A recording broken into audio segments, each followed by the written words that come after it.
ल Ben ओक्रीको the awakening as कवितालाई चिरफार गर्न तयार हुनुहुन्छ? आज हामी यो कवितालाई यस्तो तरिकाले बुझ्छौं कि इक्जाममा त मार्क्स आउँछ नै, तर जिन्दगीमा पनि यसको मिनिङ क्लियर हुनेछ। एकछिन सोचौं है, कहिले यस्तो लागेको छ कि पढाइ वा कामको लागि घर छोडेर अर्कै सहर वा देश जान पाए हुन्थ्यो? त्यो एउटा सपना होइन? यदि दिमागमा यस्तो कुरा खेलेको छ भने ट्रस्ट मी, यो कविताले सिधै कनेक्ट गर्छ। नयाँ ठाउँमा जाँदाको त्यो एक्साइटमेन्ट, त्यो डर, ती सपनाहरू, सबै कुरालाई यो कविताले एकदमै मज्जाले समातेको छ। ल, कुनै पनि पोएम बुझ्नु अघि त्यो लेख्ने मान्छेलाई चिन्नु एकदमै जरुरी छ। So who is this Ben Okri? आउनुहोस् चिनौं। बेन ओक्रीको यो एउटा कोट हेरौं। तपाईँ अफ्रिकी वास्तविकताको बारेमा बोल्न जेन अस्टिन प्रयोग गर्न सक्नुहुन्न। यसको मतलब के हो भने हरेक ठाउँको, हरेक कल्चरको कथा सुनाउने आफ्नै स्टाइल, आफ्नै आवाज हुन्छ। एउटाको लेन्सले अर्कोलाई हेर्न मिल्दैन। So who is he exactly? उहाँ नाइजेरियाका एकदमै पावरफुल लेखक हुनुहुन्छ। उहाँले नाइजेरियाको सिभिल वोर आफ्नै आँखाले देख्नुभयो र त्यो पीडा उहाँको लेखाइमा झल्किन्छ। उहाँको फेमस उपन्यास द फ्यामिस्ड रोडले त म्यान बुकर प्राइज नै जित्यो। बेसिकली उहाँका कथाहरूले अफ्रिकाको रियालिटी, त्यहाँका मेथहरू र सङ्घर्षहरूलाई लाइफ दिन्छ। ल, पोएटको बारेमा थाहा भयो। अब पोएमको मुटुमै पसौं। आउनुहोस् यसका हरेक लाइनलाई खोत्रेर भित्र लुकेको मिनिङ निकालौं। पोएमको सुरुवात नै कस्तो पावरफुल लाइनहरूबाट हुन्छ। O ye who travel the meridian line, may the vision of a new world within you shine. तर एकछिन, यो मेरिडियन लाइन भनेको चाहिँ के हो त? जियोग्राफीमा पढेको याद छ? मेरिडियन लाइन भनेको नर्थ पोलदेखि साउथ पोलसम्म जाने इमेजिनरी लाइनहरू हुन्। तर यहाँ पोएटले त्यो जियोग्राफिकल टर्मलाई मेटाफोरको रूपमा प्रयोग गर्दै हुनुहुन्छ।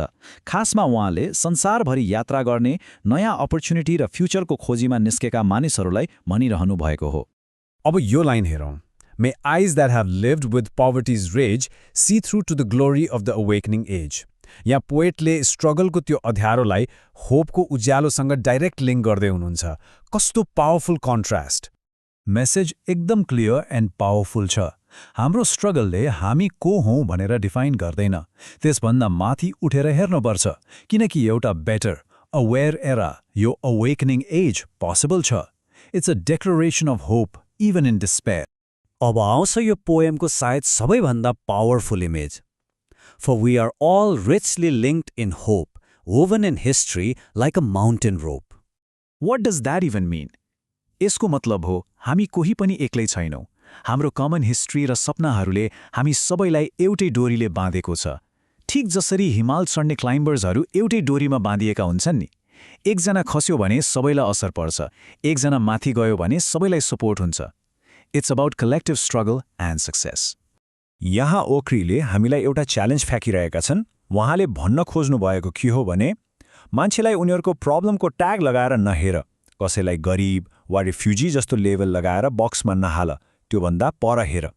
पोएमले हामीलाई रिमेम्बर गराउँछ हरेक मान्छेभित्र उसको स्ट्रगलभन्दा धेरै कुरा हुन्छ। उनीहरूको वर्क, विजडम एन्ड क्रिएटिभिटीलाई हेर्नुपर्छ, चिन्नुपर्छ। यो उनीहरूको फुल ह्युम्यानिटीलाई रेस्पेक्ट गर्ने कल हो। ओके, हामीले पोएमलाई लाइन बाई लाइन हेर्यौं। अब यो सबैलाई जोडेर बिग पिक्चर हेरौं। पोएमले आखिर भन्न खोजेको मेन मेसेज के हो? एक्जाममा थिम्सबारे सोध्यो भने यही कुरा हो लेख्ने। पोएमका 3 मेन थिम्स छन्। नम्बर 1 ग्लोबल युनिटी र होप। नम्बर 2 पर्सेप्सनमा चेन्ज, मतलब हामीले संसारलाई हेर्ने तरिकामा परिवर्तन। And number 3 a promise of a new era, एउटा राम्रो नयाँ युगको प्रतिज्ञा। यहाँ होप भनेको इट फिल्स गुड वाला फिलिङ मात्र होइन, यो त त्यो माउन्टेन रोप हो। त्यो कनेक्सन हो जसले हामी सबैलाई एक अर्कासँग जोड्छ र सँगै माथि चढ्न, प्रोग्रेस गर्न हेल्प गर्छ। अब पर्सेप्सन चेन्जको कुरा गरौँ। पुरानो न्यारो सोचले हेर्दा हामीलाई के देखिन्छ? पोभर्टीज रेज मात्रै, एउटा नेगेटिभ पेनफुल पिक्चर। तर जब हामी न्यू पर्सपेक्टिभले हेर्छौँ, हामी के देख्छौँ? Work, wisdom and creativity. अनि त्यही पीडाको माटोबाट सत्यको फूल फुलेको देखिन्छ। ल, पोएमको स्पिरिट त बुझ्यो, तर अब मेन कुरा, यसलाई एक्जाम पेपरमा कसरी उतार्ने? आउनुहोस् एउटा एक्चुअल एक्जाम क्वेशनलाई नै ब्रेकडाउन गरौँ र फुल मार्क्स ल्याउने स्ट्र्याटेजी सिकौँ। क्वेशन यस्तो छ: Relate the rhyme scheme of this sonnet to the kind of life idealized by the poet.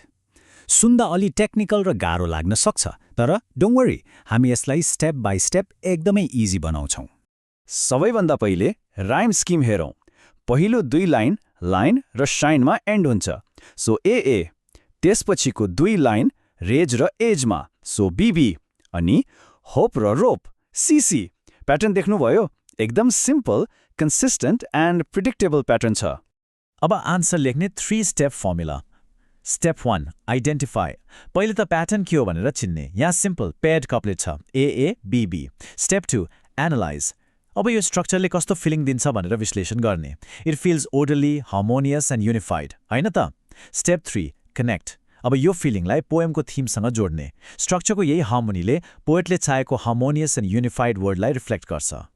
So the most crucial point is पोएमको सिम्पल राइमले एउटा सिम्पल, पिसफुल एन्ड लभिङ लाइफको आइडियललाई मिरर गर्छ। In short, the structure is the message. यो line आन्सरमा लेख्नुभयो भने boom, extra marks for sure.